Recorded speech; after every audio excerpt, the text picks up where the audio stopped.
Hi, everybody. I'm Brittany Lewis, a breaking news reporter here at Forbes. Joining me now is my colleague, fellow breaking news reporter, Derek Saul. Derek, thanks for coming on once again. Of course, thanks for having me. President Biden announced his reelection campaign yesterday, and during the over 3-minute video, he failed to mention the economy. On the other hand, during the GOP's response, the economy was mentioned in the short 32-second AI-generated video. The GOP has slammed President Biden over the economy, and during his presidency, we have seen sky-high costs. So before we get into his reelection, can you take us a step back here and break down for us some of the driving forces that led us to see over 40-year high inflation last year? Yeah, so overall, you'll get differing answers, especially within the political scene of where someone's, allegiances lie. I know early last year, the Biden administration and specifically President Biden, had been pretty insistent on calling it Putinflation, referring to Russian President Vladimir Putin and his ordering of the invasion of Ukraine, which destabilized specifically energy prices, but then also other commodities. Ukraine's like one of the largest grain producers in the world and blocking imports, yada, yada. And now you've seen a lot of Biden critics referring to it as Bidenflation. So based on, any sort of economist or expert that you would talk to would say there's way more inputs that go into global prices surging than one leader. I talked with Moody's Analytics economist Mark Zandi, and he was pretty clear. Roughly said that it's because you see high inflation everywhere. It's pretty clear that it's not necessarily any direct policy from Biden that is completely behind things. So really what we saw is in mid to late 2021, so in the beginning of Biden's administration, that's when we really saw prices start to go up. And the two primary macroeconomic factors that went into that were supply chain shocks stemming from the COVID pandemic, especially the Delta and Omicron waves, and kind of those unexpected. I'm sure you remember all the ports being backed up. There were some really funny scenes of the satellite views. There was dozens of ships, especially lined up on the west coast of the U.S. And then also, of course, the geopolitical tensions, but specifically related to Russia and the U.S. and Europe, especially cutting off the import of most Russian goods.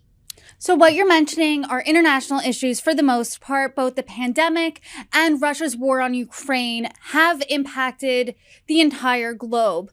But the economy did worsen under President Biden so far since he took over as commander-in-chief. And you broke down the strengths and weaknesses of the Biden economy based on some key figures. So let's start with the negatives. We already talked about inflation, but what are the other factors that have worsened since President Biden took over?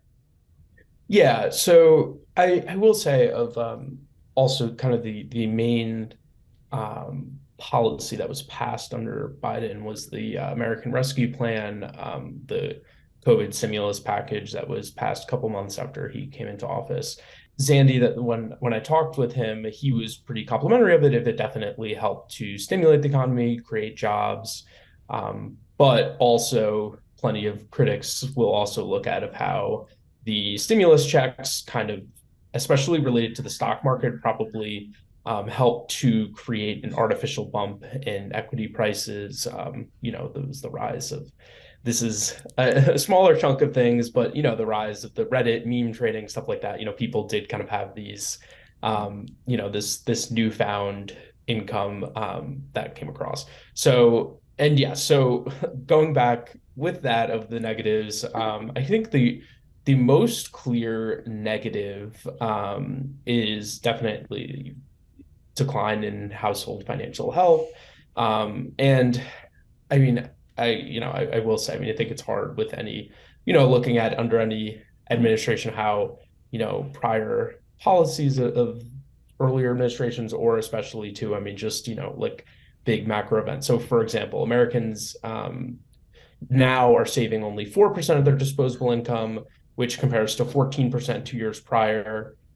So part of that, I will say, is definitely related to, people were saving so much they were spending so little on leisure items during the height of the pandemic. You weren't traveling, you weren't spending as much on travel, eating out at restaurants.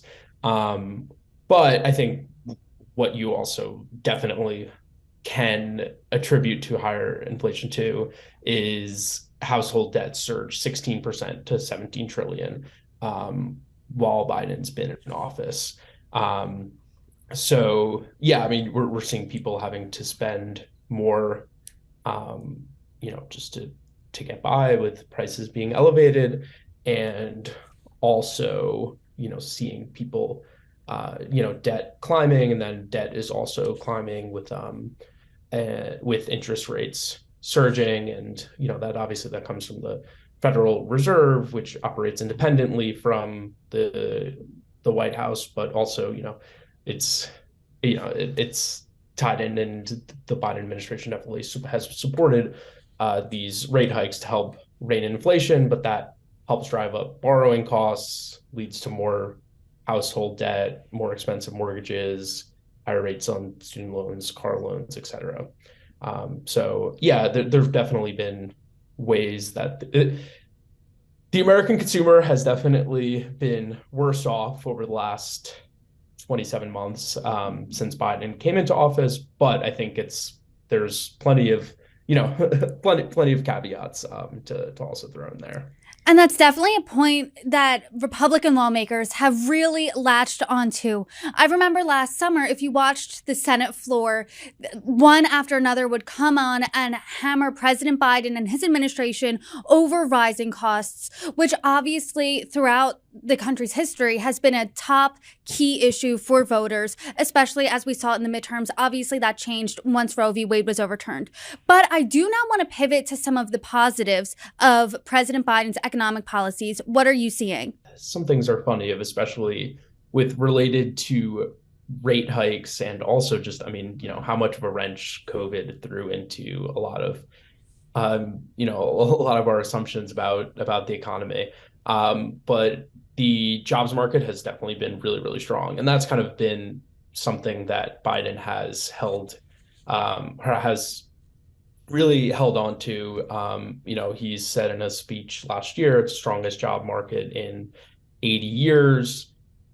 And, he is probably mostly right in that. So unemployment was down to a 54-year low earlier this year, and wage growth has been pretty steady. So that's pretty great news for the average American. Of if you have more people have jobs, more people have well-paying jobs. The problem is that wage growth has not been as fast as inflation growth. Federal Reserve Chairman Jerome Powell has specifically looked at that too, of, and it's counterintuitive. It's, obviously it's a good thing for people to be making more people to be employed. But when prices are going up faster than wages are going up, that's not a good thing. So it's trying to rein things in. So yes, I mean, and Mark Zandi also had pretty positive things to say about the job creation that the American Rescue Plan had, and the CHIPS Act, helping with American manufacturing. So yeah, that's definitely, it's definitely a feather in Biden's cap, of how the jobs market has been. But we're going to almost definitely need to see or at least what the stock market wants to see, is for the unemployment rate to bump up more, and inflation to um, continue to moderate. Um, and yeah, so it's very weird because now what the Fed and investors are really looking for is for wages to cool, unemployment to rise. But that's been a positive thing for Biden to look at, if that things have been resilient. I do want to talk about that. President Biden has touted job growth in his last 2 years as president, but we've seen headlines of massive layoffs. Are the tides kind of turning here? So yeah, I mean it's interesting with with the layoffs because it's really weird if you look at it and it's okay, like, you're seeing the biggest, trillion-dollar company. I mean, Microsoft, Amazon, Google have all had, I think each of them has had like 10,000 plus layoffs. um so yeah, it's really weird of when you see all these headlines. And we've seen, I mean, this is a small segment of the economy, but we've seen a lot of, well, high profile media layoffs, but also just at a lot of different organizations. So yeah, we're seeing that contraction, but we haven't really seen that much. The unemployment rate has bumped up a little bit from, I think it went from 3.2% earlier this year to now it's up at 3.5%. So yeah, we've seen some, but the economy continues to add jobs. We're not losing jobs. So there's definitely still a pretty strong appetite for things. I think we've also seen, and this is pretty subjective, but I think a lot of the layoffs too have been from, pretty strategic, and from probably roles that could be reorganized, especially at the large tech companies. I mean, we've seen, throwing in those three companies I mentioned before, throwing in Facebook there too. But those four companies their stocks have performed really, really well over the last several months as layoffs have been announced. So I think it's probably, helping things run a little more efficiently. And again, like, I think a huge percentage of these layoffs have been in high growth tech sectors. I mean, we haven't seen like these, especially, except for some exceptions, but it's not like we've seen, huge layoffs at kind of the more, um, you know, the the less sensitive to macroeconomic conditions companies. And we've seen those companies still perform pretty well. So yeah, I'm sure we're going to continue to see higher unemployment, and still plenty of headlines about major layoffs. But I don't think it's going to be, despite all the headlines, it's not like we're going to all of a sudden get to a point of like, oh my God, the unemployment rate spiking to 8-10%, like it did in the Great Recession 15 years ago, and then in the beginning of COVID. But that's, pretty anomalous. I do want to talk about something now that has dominated my conversations for the past year. It's dominated headlines, and it's this factor of a looming recession. We've had these conversations for a while now, and what is the likelihood of a recession actually coming to fruition? So it totally depends on who you talk to and when, and then also definition of things. Where I'm it's funny, of we hear it all the time, of it's, I think, since, maybe mid to late last year, it's been, yeah, oh, recession's coming, and then it's like, oh, okay, like, since, I mean, like, look at the stock market, for example. I mean, since roughly I mean, it's after stocks really crashed it last summer into the fall, and then now, the S&P 500's pretty much recovered to its all-time highs from late 2021, still just short of that. But the Federal Reserve said at last month's meeting that they think there's, a pretty strong likelihood that the US will enter a mild recession by year's end. Most calls from economists, and research analysts that I've seen have, yeah, typically placed a roughly end of year date. I don't have it at the top of mind, but Goldman normally sends out like a rough estimate. I think their latest estimate is like around a 30% chance. Joyce Chang, who's JP Morgan's head of equity research, let's see, she in an email I got from her this morning, she put a 15% chance of a US recession in the first half of 2023. Um, so yeah, I mean, I think we're going to probably see it, but I think right now it's whether how the economy can grow, out of that. We're definitely, I don't think that anyone kind of predicts a recession a la, the great financial crisis of where, things are going really, really poorly. I mean, seeing unprecedented things. I mean, the economy's been pretty strong and honestly stronger than the Federal Reserve. Well, not the Biden administration. If Biden's looking to get reelected, I mean, you don't want the economy to crash. But I think there's a lot of very smart people that kind of would have loved to have seen of okay, like let's just rip the band-aid off. Raise rates quickly, see spending decline really quickly, see a lot of layoffs in a short period, and then just get over it and move on with job growth. But yeah, Mark Zandi, I mean, he also had something interesting to say of it's that I think what he said was the U.S. still has a fighting chance or a puncher's chance of not entering any sort of recession, which is interesting. And we've seen in the consumer price index moderate from it peaked at 9.1% last year to now it's at 5% on an annual basis. And even with that, I mean, prices are up, consumer prices are up 15% from when Biden first took office. So that's obviously not good. And it's just, we're not going to really see deflation. I would be shocked if, we get to a point where it's, oh, all of a sudden we're actually getting prices to decline back to 2021 levels or pre-COVID levels. But yeah, so it depends on who you talk to, but I think that the consensus is there will be a mild recession by year's end, that the U.S. will be able to pretty quickly emerge from.